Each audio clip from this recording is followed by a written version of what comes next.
భారతదేశ పొరుగున ఎప్పుడైతే అలజడి మొదలవుతుందో అప్పుడు ఒకదాని తర్వాత ఒకటిగా ప్రశ్నలు తలెత్తడం ఖాయం. ఈసారి భారతదేశానికి పొరుగున ఉన్న ఇరాన్ అమెరికా నుంచి తీవ్రమైన ఒత్తిడిని ఎదుర్కొంటోంది. ఇరాన్పై అమెరికా ఒత్తిడి ఎంత ఎక్కువగా ఉందంటే ఏ క్షణమైనా వారిపై భారీ స్థాయి సైనిక దాడి జరగవచ్చని అమెరికా నుంచి నిరంతర హెచ్చరికలు అందుతూనే ఉన్నాయి. ఇటువంటి క్లిష్ట పరిస్థితుల్లో ప్రస్తుతం ఇరాన్ ప్రజలపై ఉన్న ఆంక్షలను చూస్తుంటే ఒక భారీ స్థాయి ప్రశ్న తెరపైకి వస్తోంది. ఇరాన్ భారతదేశంలో అంతర్భాగం కాగలదా? అసలు ఇరాన్ భారతదేశంలో విలీనం అయిపోవాలా? ఎందుకంటే భారత్ మరియు ఇరాన్ మధ్య ఉన్న సంబంధాలు కేవలం ఇప్పటి ఆధునిక రాజకీయాలకు మాత్రమే పరిమితం కాదు.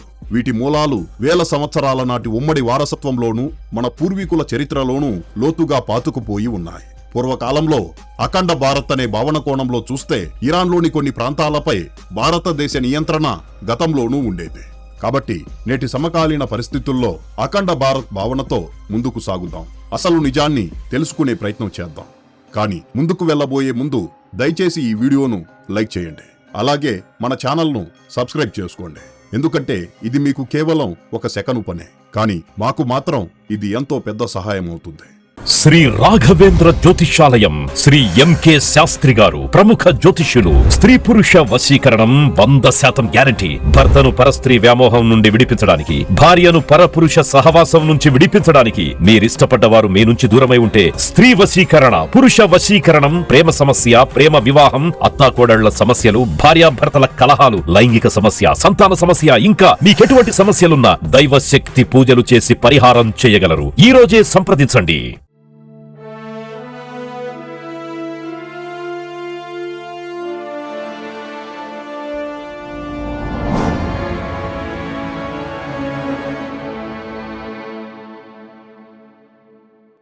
ఫ్రెండ్స్, ఈరోజు ఇరాన్ గడ్డపై కనిపిస్తున్న ఈ ఉద్రిక్తతలు కేవలం ద్రవ్యోల్పణం లేదా ఆంక్షల వరకే పరిమితం కాలేదు. పరిస్థితులు ఏ మలుపుకు చేరుకున్నాయంటే ఇది కేవలం అధికార మార్పిడికి సంబంధించిన ప్రశ్న కాదు, ఆ దేశ భవిష్యత్తుకే సవాలుగా మారింది. టెహ్రాన్ వీధుల నుంచి మహద్, ఇస్ఫహాన్ మరియు షిరాజ్ నగరాల వరకు ఒక రకమైన విచిత్రమైన అశాంతిని స్పష్టంగా గమనించవచ్చు. ఈ అశాంతి అకస్మాత్తుగా పుట్టుకొచ్చింది కాదు, ఏళ్ల తరబడి అణిచివేయబడి ఇప్పుడు బద్దలై బయటకు వస్తోంది. ఇరాన్ ప్రజలు ఈరోజు అలసిపోయారు. అంతర్జాతీయ ఆంక్షలతో విసిగిపోయారు. నిరుద్యోగంతో అలసిపోయారు. ప్రతిసారి మతం పేరుతో, దేశం పేరుతో త్యాగాలు కోరే ఆ రాజకీయాలతో వారు విసిగిపోయారు.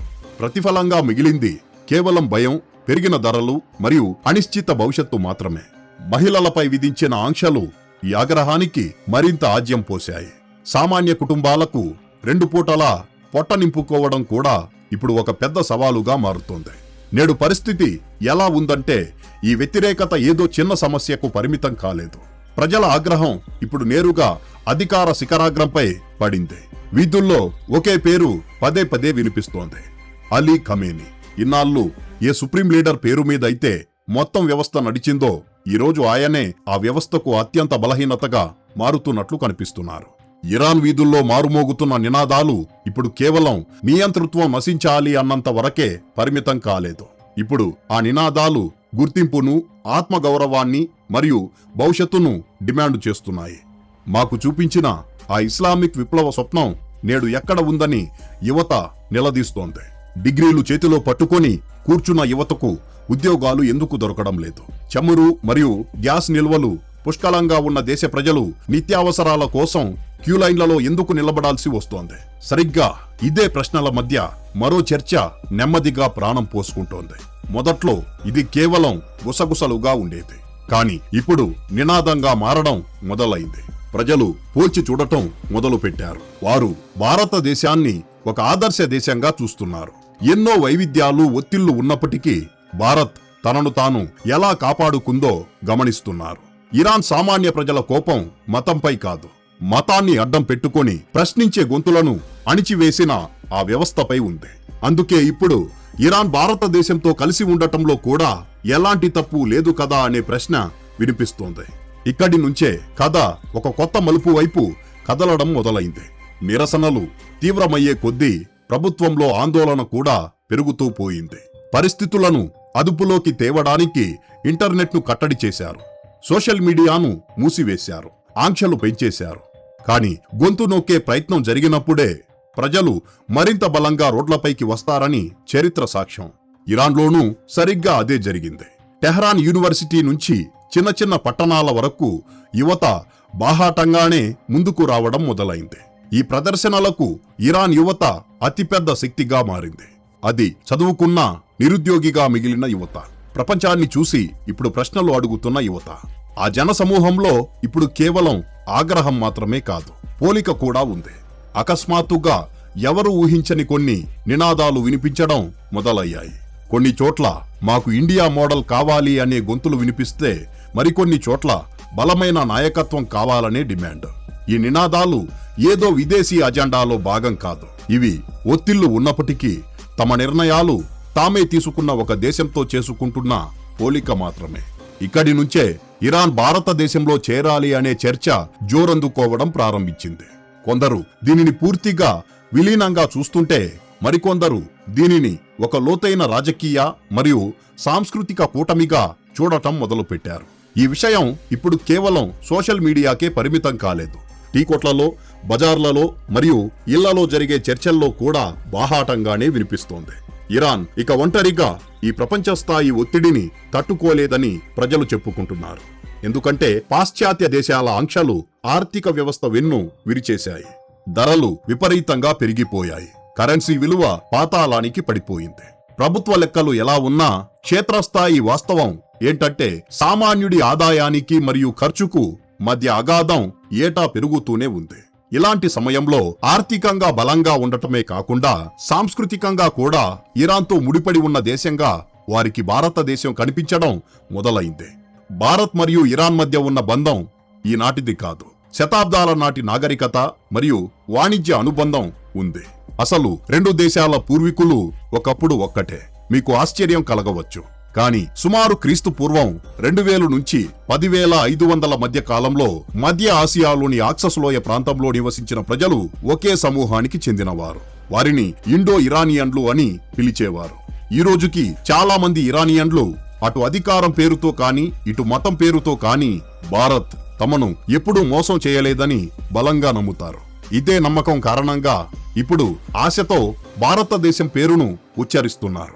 ఇదే సమయంలో సాక్షాత్తు అధికార వర్గాల్లోనే అసంతృప్తి పెరుగుతోందన్న చర్చ వార్తా వీధుల్లో జోరందుకుంది. అనేక మంది మత పెద్దలు మరియు రాజకీయ నాయకులు ఇప్పుడు బహిరంగంగా మద్దతు ఇవ్వడం లేదని చెప్పుకుంటున్నారు. అందరూ చేతులు వెనక్కి లాగేసుకున్నారన్న మాట ఇరాన్ రాజకీయ వర్గాల్లో మారుమోగుతోంది. ఇక్కడి నుంచే పరిస్థితులు మరింత సున్నితంగా మారాయి. ఇప్పుడు కథ కేవలం రోడ్లు మాత్రమే కాదు, అధికార పీఠాలు కూడా కదిలిపోయే మలుపు వైపు వెళ్తోంది. ఒత్తిడి పెరిగే కొద్దీ అధికారంలో ఉన్న వారి ఆందోళన కూడా స్పష్టంగా కనిపించడం మొదలైంది. అలీ ఖమేనీ ఇప్పుడు కేవలం వీధి పోరాటాల నుంచే కాదు, వ్యవస్థ లోపలి నుంచి కూడా చుట్టుముట్టబడ్డారని వార్తలు రావడం మొదలయ్యాయి. పలువురు ప్రభావశీల మత గురువులు, రాజకీయ ప్రముఖులు ఆయనకు బాహాటంగా మద్దతు ఇవ్వడం లేదని అంటున్నారు. మూసిన గదుల్లో చర్చలు వేడెక్కాయి. సాధారణ నిర్ణయాలతో ఇక పరిస్థితులు చక్కబడవు అనే మాటే పదే పదే వినిపిస్తోంది. ఇదే వాతావరణంలో పుకార్లు మరింత వేగం పుంజుకున్నాయి. ఖమేనీపై విపరీతమైన ఒత్తిడి ఉందని, ఈ సంక్షోభం నుంచి బయటపడటానికి ఆయన సాధ్యమైన ప్రతి మార్గాన్ని వెతుకుతున్నారని అంటున్నారు. కొన్ని చర్చల్లోనైతే భారతదేశంతో సంప్రదింపులు జరిపే ప్రయత్నాలు జరుగుతున్నాయని కూడా చెప్పుకుంటున్నారు. ఇందులో నిజమెంతో ఎవరికీ తెలియదు. కానీ ఇలాంటి మాటలు ఊరకనే పుట్టుకురావని మాత్రం చెప్పొచ్చు. అధికారం బలహీనపడినప్పుడు ప్రతి ప్రత్యామ్నాయం పైన ఆలోచన మొదలవ్వడం సహజం. ఈలోగా వీధుల్లో మరొక విషయం కనిపించడం మొదలైంది. జనసమూహంలో భారతదేశం పేరు మరియు బలమైన నాయకత్వంతో పోలికలు వినిపిస్తున్నాయి. దేశం కష్టాల్లో ఉన్నప్పుడు నాయకుడు ముందుకు రావాలి కానీ దాక్కోకూడదు అని ప్రజలు అంటున్నారు. ఈ భావన ఏదో విదేశీ కుట్రలో భాగం కాదు, ఇది ఒక ఆశ మాత్రమే. తమ ప్రస్తుత పరిస్థితులకు దగ్గరగా ఉన్న ఒక నమూనాగా వారు దీన్ని చూస్తున్నారు. ప్రస్తుతం ఏది ఏమైనా ఇరాన్ మరియు భారత్ వాణిజ్య సంబంధాల్లో ఇంధన రంగం అతిపెద్ద స్తంభంగా నిలిచింది.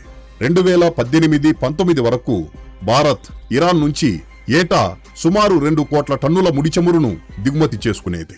ఇది భారతదేశ మొత్తం చమురు అవసరాల్లో దాదాపు 10% ఉండేది.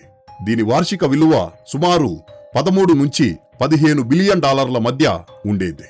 అమెరికా ఆంక్షల తరువాత ముడిచమురు దిగుమతులు దాదాపు శూన్యమైనప్పటికీ భారత్ మరియు ఇరాన్ మధ్య వాణిజ్య ప్రవాహం పూర్తిగా ఆగిపోలేదు.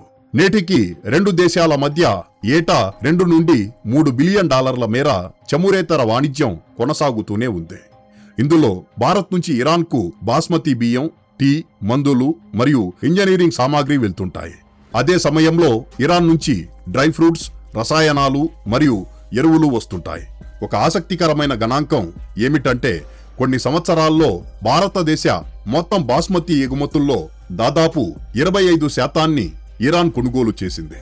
ఇకపోతే చాబహార్ ఓడరేవు ప్రాజెక్టులో భారత పెట్టుబడి కేవలం వ్యాపారం మాత్రమే కాదు, మధ్య ఆసియా వరకు చేరుకోవాలనే వ్యూహంతో ముడిపడి ఉంది. భారత్ ఈ పరిస్థితులపై నిశితంగా దృష్టి సారించిందనే వార్తలు కూడా వస్తున్నాయి.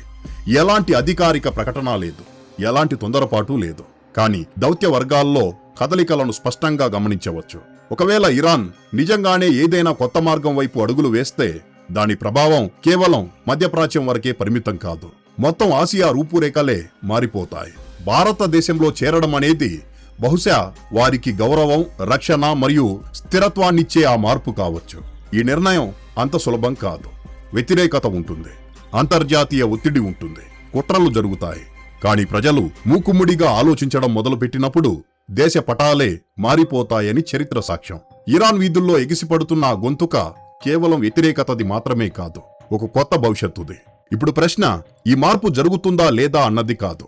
అసలు ప్రశ్న ఏంటంటే ఇరాన్ గుండెలోతుల్లోంచి మమ్మల్ని భారతదేశంలో కలుపుకోండి అనే పిలుపు వస్తే దానిపై భారతదేశ వైఖరి ఏంటి? మీరు దీనికి ఎలా స్పందిస్తారు? మీ అభిప్రాయాన్ని దయచేసి కామెంట్ బాక్స్లో తెలియజేయండి. ఈ వీడియో కిందే ఫ్రెండ్స్, ఈ వీడియో మీకు నచ్చినట్లయితే లైక్ చేయండి. అలాగే ఇలాంటి మరిన్ని ఇన్ఫర్మేటివ్ వీడియోస్ కోసం ఇప్పుడే మన ఛానల్ను సబ్స్క్రైబ్ చేసుకోండి.